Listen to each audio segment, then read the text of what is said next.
நல்லதே நடக்கும் போம் நம சிவாயம். எல்லாம் அல்ல ஸ்ரீ வாராகிமன் திருவிடி சரணம். உலகத் தமிழ் நெஞ்சங்கள் அனைவருக்கும் உங்கள் சிவசர ராஜ கணபதியின் அன்பான வணக்கங்கள். இன்றைய பதிவில் 2025 வருடம் புத்தாண்டு பிறக்க போயிருக்கு. இந்த புத்தாண்டுல யாருக்கெல்லாம் குழந்தை பாக்கியம் கிடைக்கும், யாரு வீட்டுல அந்த குழந்தை சத்தம் கேட்கும், யாருக்கு வாரிசு கிடைக்கும். சோ குழந்தை பாக்கியம் கிடைக்கிறது மட்டும் இல்லைங்க, அந்த வாரிசுக்கு, அதாவது உங்களுடைய பிள்ளைகளுக்கு, மகனுக்கோ மகளுக்கோ என்ன ஒரு காரியம், சுபகாரியம் நடக்குமா நடக்காத, உங்களுடைய மகனுக்கோ மகளுக்கோ நடக்கப் போகின்ற ஒரு சில விஷயங்கள், அதே போல் உங்களுடைய பேரம்பேத்திகளுக்கு, அதாவது உங்களுடைய குடும்பத்தினுடைய வாரிசுகளுக்கு நடக்கப் போகின்ற நல்ல விஷயங்கள்.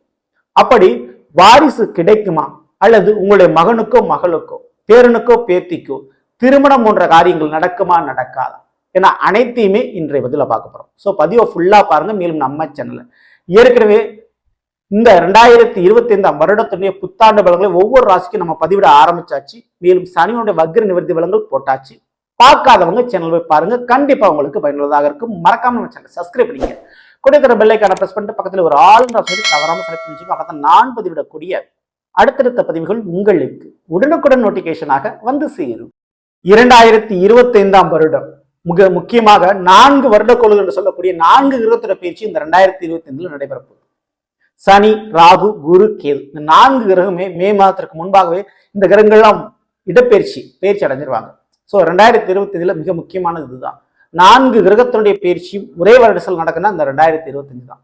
ஸோ அப்படிப்பட்ட அந்த பயிற்சிகள் மூலமாக உங்களுடைய வாழ்க்கையில், உங்களுடைய குடும்பத்தில் வாரிசு கிடைக்குமா? ஸோ ரொம்ப நாளா, பல வருஷமா குழந்தை வரத்திற்காக தவம் இருக்கக்கூடிய தம்பதியர்களுக்கு, எந்தெந்த ராசியினருக்கு இந்த கிரகங்களுடைய அமைப்பின் மூலமாக குழந்தை பாக்கியம் கையில் கிடைக்கும். ஸோ அது எந்தெந்த ராசிக்காரங்க அப்படின்றத முதல்ல நம்ம பார்த்துருவோம். அதுக்கடுத்து உங்களுடைய மகனுக்கோ, உங்களுடைய மகளுக்கோ, அல்லது பேரனுக்கோ பேத்திக்கோ இந்த ஒரு நல்ல சுபகாரியம் நடக்கும். ஸோ அதையும் பத்தி பார்த்துருவோம். முதல்ல யாருக்கெல்லாம் குழந்தை பாக்கியம் கிடைக்கும்? இந்த குழந்தை பாக்கியத்தை கொடுக்கக்கூடிய ஒரு கிரகம்னா அது குரு பகவான் தான்.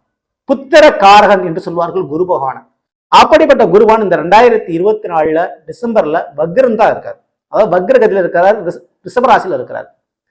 2025 பிப்ரவரியில தான் அவர் இடப்பெயர்ச்சி அடைகிறாரு. பிப்ரவரி மாசத்துக்கு அப்புறம் வக்ர நிவர்த்தி அடைஞ்சு மே மாசத்துக்கு அப்புறம் இடப்பெயர்ச்சி அடைகிறாரு. இந்த மே மாசத்துல ரிஷப ராசியிலிருந்து மிதுன ராசிக்கு இடப்பெயர்ச்சி அடைகிறாரு. குருவோடைய பெயர்ச்சி இருக்கு. இப்போ மிதுனத்துக்கு செல்லக்கூடிய குரு எந்தெந்த ராசினருக்கு இந்த 2025 குழந்தை பாக்கியத்தை கொடுப்பார்? அதுக்கு சனிவானுடைய தடை இல்லாம இருக்கணும், ராகுவனுடைய தடை இல்லாம இருக்கணும், கேதுவான் அதற்கு வழிவிடணும். ஸோ ஆக மொத்தம் இந்த ஒட்டுமொத்த கிரகங்களுடைய அமைப்புகளை வைத்து இறுதியாக எந்தெந்த ராசினருக்கு அந்த யோக வாய்ப்பு அதிகம், யாருக்கெல்லாம் குழந்தை கிடைக்கும். இதுல முதல் ராசியாக வரக்கூடியது மிதுன ராசியில பிறந்த உங்களுக்குங்க.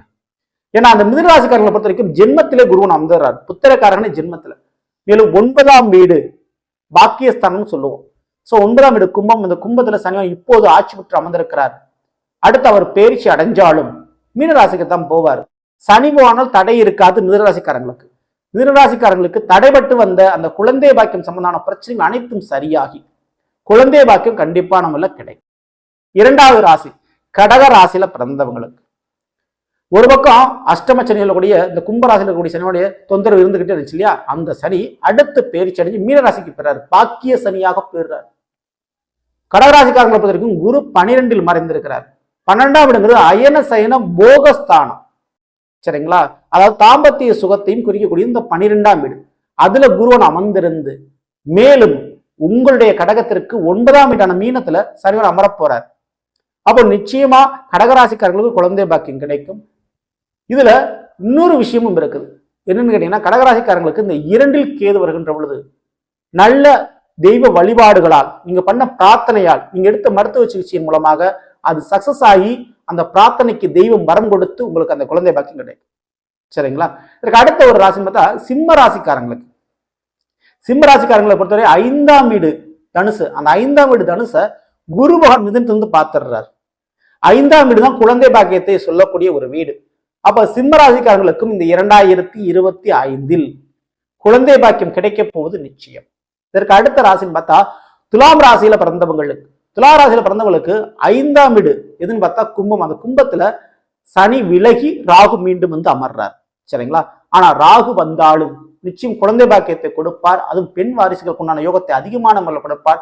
நீங்க பண்ண வேண்டியது துர்க்கையம்மன் காளிகாம்பருடைய வழிபாடு, ராகு தோஷத்துக்கு உண்டான நிவர்த்தி பரிகாரம் இதை மட்டும் தொடர்ந்து பண்ணிக்கிட்டே வாங்க. கண்டிப்பா அந்த குழந்தை பாக்கியம் கிடைக்கும். புற்று தெய்வங்கள், புற்றோடு இருக்கக்கூடிய மாரியம்மன், அம்பாள் போன்ற தெய்வங்களை வழிபாடு செய்து விட்டு வர துளாராசியில பிறந்தவங்களுக்கு நிச்சயம் குழந்தை பாக்கியம் கிடைக்கும். சரிங்களா? இதற்கு அடுத்த ராசின்னு பார்த்தா விருச்சிக ராசியில பிறந்தவங்களுக்கு, விருச்சிக ராசியில பிறந்தவங்களுக்கு தவிர்க்க முடியாத, அசைக்க முடியாத குழந்தை பாக்கியம் கிடைக்கும். ஏன்னா விருச்சிகத்திற்கு 5ஆம் வீடு மீன, அந்த மீனத்துல சனிவன் அமர்ந்துடுறாரு. அந்த பிள்ளைகளாலே சில மன வருத்தங்கள், கஷ்டங்கள் உங்களுக்கு இருக்கத்தான் செய்யும். ஸோ கரெக்டான உங்களுடைய பொருளாதார சிக்கல்கள் இருக்கக்கூடிய தருணத்தில் இந்த குழந்தை பாக்கியம் கிடைக்கும். ஆனா ஒரு விஷயத்தை புரிஞ்சுங்க, குழந்தை வருகின்ற பொழுது தெய்வமே உங்களை வரதா அர்த்தம். கண்டிப்பா உங்களுடைய தலையெழுத்து மாறும். ஸோ எப்படியாக இருந்தாலும் விருச்சிக ராசிக்காரங்களுக்கு குழந்தை பாக்கியம் கிடைக்க போது நிச்சயம். அது எந்த மாற்று கருத்தும் இல்லை.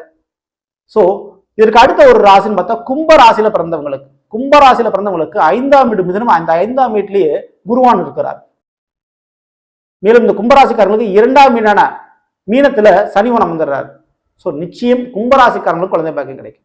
ஸோ இந்த ராசினருக்கெல்லாம் குழந்தை பாக்கியம், வாரிசு கிடைப்பதற்கு வாய்ப்பு ரொம்ப ரொம்ப அதிகம்.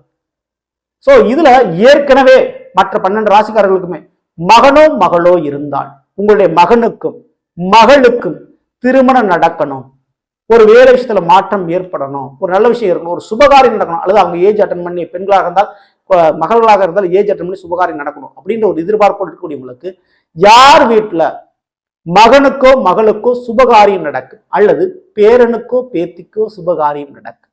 ஸோ அப்படிப்பட்ட ராசிகள் எல்லாம் எது அப்படின்னு பாத்தீங்கன்னா அதுல முதல்ல நடக்கக்கூடியது ரிஷபராசிக்காரங்களுக்கு. ரிஷபராசிக்காரங்களுக்கு உங்களுடைய பிள்ளைகளுக்கு நடைபெற்று வந்த தடை, திருமண தடை அல்லது வேலை தொழில் ரீதியாக அல்லது உடல்நிலை பிரச்சனை ஏதாவது இருந்தால் அது சரியாகி நல்லபடியா ஒரு சுபகாரியம் நடக்க போது ரிஷபராசியில் பிறந்த உங்களுக்கு முதல்ல. ஸோ இதற்கு அடுத்த ஒரு ராசின்னு பார்த்தா மேச ராசிக்காரங்களுக்கு வாய்ப்பு ரொம்ப ரொம்ப ஜாஸ்தி. இதற்கு அடுத்து மகர ராசிக்காரங்களுக்கு, இதற்கு அடுத்தபடியா தனுசு ராசிக்காரங்களுக்கு. ஸோ இந்த 4 ராசினருக்கும் உங்களுடைய குடும்பத்தில் மகனோ மகளோ இருந்தா, பேரனோ பேத்தியோ உங்களுக்கு இருந்தா, அவங்களுக்கு ஒரு திருமணம் சுபகாரியம் தடையின்றி நடக்கும். வீட்டுல கெட்டி மேல சவுண்டு நிச்சயமான முறையில் கிடைக்கும், அல்லது அவர்களுக்கு, அதாவது உங்களுடைய மகனுக்கோ மகளுக்கோ வாரிசு கிடைக்க வாய்ப்பு உண்டு. சரிங்களா? ஸோ இப்படிப்பட்ட வாய்ப்புகள் இந்த கிரகங்கள் கொடுக்கின்றன. மேலும் உங்களுடைய பிள்ளைகளோ மகனோ மகளோ உங்களை விட்டு பிரிந்து செல்ல வாய்ப்புண்டு. ஒரு வேலை தொழிலா இருக்கலாம், ஒரு திருமணம் நடந்து பிரிந்து போக வாய்ப்புண்டு. அப்படிப்பட்ட பிள்ளைகளுடைய பிரிவு ஏற்பட, அதாவது நல்ல காரியம் தாங்க, சுபத்திற்காக, ஒரு சுப காரியத்திற்காக பிரிந்து செல்வார்கள். ஒரு வேலை நிமித்தமாக, தொழில் நிமித்தமாக, அல்லது வெளிநாடு யோகம் இந்த மாதிரி கிடைச்சி பிரிஞ்சுவாங்க. அப்படிப்பட்ட யோக வாய்ப்பு எந்தெந்த ராசினருக்கு உங்களுடைய பிள்ளைகளுக்கு இருக்கு அப்படின்னு கேட்டா, சிம்ம ராசிக்காரங்களுக்கு உங்களுடைய பிள்ளைகளுடைய பிரிவு ஏற்பட வாய்ப்புண்டு, வேலை அல்லது திருமண நிமித்தமாக. அடுத்து துலா ராசிக்காரங்களுக்கு ஏற்பட வாய்ப்புண்டு. அதுக்கடுத்து மேச ராசிக்காரங்களுக்கு ஏற்பட வாய்ப்புகள் உண்டு. ஸோ இதற்கு அடுத்தபடியா மிதுன ராசிக்காரங்களுக்கு பிள்ளைகளோட பிரிவு ஏற்பட வாய்ப்புண்டு. இந்த ராசிக்கெல்லாம் உங்களுடைய பிள்ளைகளுக்கு திருமணம் அல்லது வேலை தொழில் நல்லவிதமாக அமைந்து உங்களை விட்டு விலகி செல்வார்கள் அல்லது பிரிந்து செல்வார்கள். அதுக்கு வாய்ப்புன்னு அது ஒரு சுபகாரியம் தாங்க. ஸோ அதனால நீங்க பயப்படாம தைரியமாக இருக்கலாம். ஸோ இதுல நான் மிக முக்கியமா சொல்லக்கூடியது இந்த விருச்சிக ராசிக்காரங்க, மேச ராசிக்காரங்க, இந்த 2 ராசிக்காரனும் உங்களுடைய குடும்பத்தில் கூடிய வாரிசுகளை, மகனையோ மகளையோ, அவருடைய உடல்நிலையில கூடுதல் கவனம், அக்கறை தேவை. மற்றபடி நீங்க பயப்படாம இருக்கலாம். சரிங்களா? ஸோ இந்த 2 ராசிக்காரர்களும் கூடுதல் கவனத்தோடு இருக்கணும் உங்களுடைய பிள்ளைகள் மேல. மேலும் இந்த 2025 குழந்தையில் பாக்கியத்தை எதிர்பார்த்து கொண்டிருக்கூடிய இந்த 12 ராசிக்காரர்களுமே அந்த குழந்தை பாக்கியம் நல்ல விதத்தில் உங்களுக்கு கிடைக்க வேண்டும் என்று நீங்கள் எதிர்பார்த்தால் பாலாம்பிகை, பால திரிபுர சுந்தரி என்று சொல்லக்கூடிய பாலாம்பிகையினுடைய வழிபாடுகளை தவறாம பண்ணுங்க. பால திரிபுர சுந்தரியுடைய வழிபாடுகளை பண்ணுகின்றது குறிப்பாக இனிப்பு பதார்த்தங்களை அமாவாசை அல்லது 3ஆம் பிறை திதி என்று இரவு நேரத்தில் அந்த பாலாம்பிகை அம்மனுக்கு இனிப்பு சாக்லேட் சொல்லக்கூடிய பலகாரங்களை அதிகமா நிவேதியமா வச்சு வணங்கிட்டு வாருங்கள். உங்கள் வீட்டில் குழந்தை சத்தம் நிச்சயமான கேட்கும். அதே போல கன்னியாகுமரியில் வீட்டில் இருக்கக்கூடிய மனோன்மணி என்று சொல்லக்கூடிய பெண் வடிவில் இருக்கக்கூடிய, கன்னி வடிவில் இருக்கக்கூடிய அந்த அம்பாளுடைய வழிபாடுகளை தவறாமல் படுகின்ற பொழுது நிச்சயம் அந்த குழந்தை செல்வமானது உங்களுக்கு கிடைக்கும். மேலும் இது எல்லாத்தையும் தாண்டி திருச்செந்தூரில் முருகனுடைய வழிபாடுகளை வேண்டுகின்ற பொழுது நிச்சயம் உங்கள் ஜாதகத்தில் இருக்கக்கூடிய ராகுகேது தோஷங்கள், அதாவது திருமண தடைக்கு மற்றும் குழந்தை பாக்கியம் தடைக்கு இருக்கக்கூடிய ராகுகேது பிரச்சனைகள் தவிடுபடி ஆகும். ஸோ கர்ப்பப்பை சம்பந்தப்பட்ட பிரச்சனைகள் சரியாகும், உயிரணுக்கள் சம்பந்தப்பட்ட பிரச்சனைகள் சரியாகும். ஸோ அது குறிப்பிட்டு அமாவாசை வழிபாடு, சஷ்டி வழிபாடு திருச்செந்தூர் சென்று பண்ணுங்க. கண்டிப்பா குழந்தை பாக்கியம் உங்களுக்கு கிடைக்கும்.